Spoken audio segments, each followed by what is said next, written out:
So, coming back to the blueprints, let's move into the second one, site right-sizing.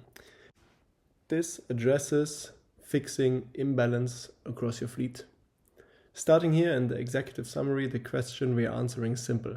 Do I have the right equipment in the right place? And what we typically see is a mismatch, right? Some sites have too much equipment sitting idle, while others are under pressure and can't meet the demand. So right away, this view highlights that imbalance, and more importantly, it quantifies the impact. Because again, it's of course not only about utilization, this is a cost.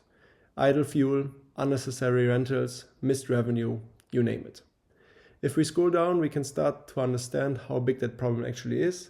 And just like before, we are not looking at a single snapshot, we're actually looking at trends. So now the question becomes, is this something that's correcting itself, or is it getting worse over time? If the imbalance, for example, keeps growing, that's where you know action is needed. And that brings us to the key part of this blueprint, the transfer plan.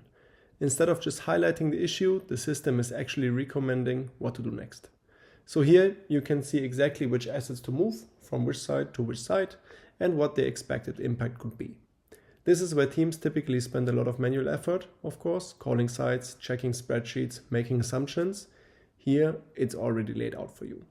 Now at this point, I think a natural question is, okay, but can I trust this? Can I explore this further? And this is where the conversational capability of IrisX comes in. Instead of digging through dashboards, I can simply ask questions in natural language. For example, which sites are currently overstocked? And as you can see, within seconds, I get a structured answer highlighting the key locations, the assets involved, and even the cost impact.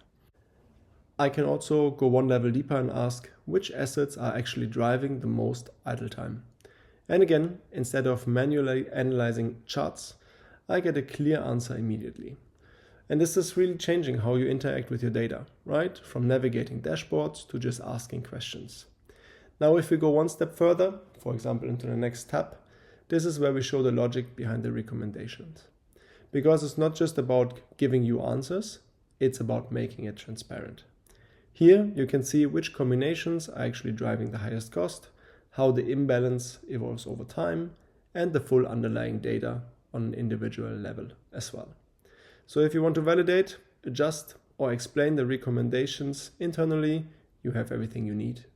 And that's really the value of this blueprint.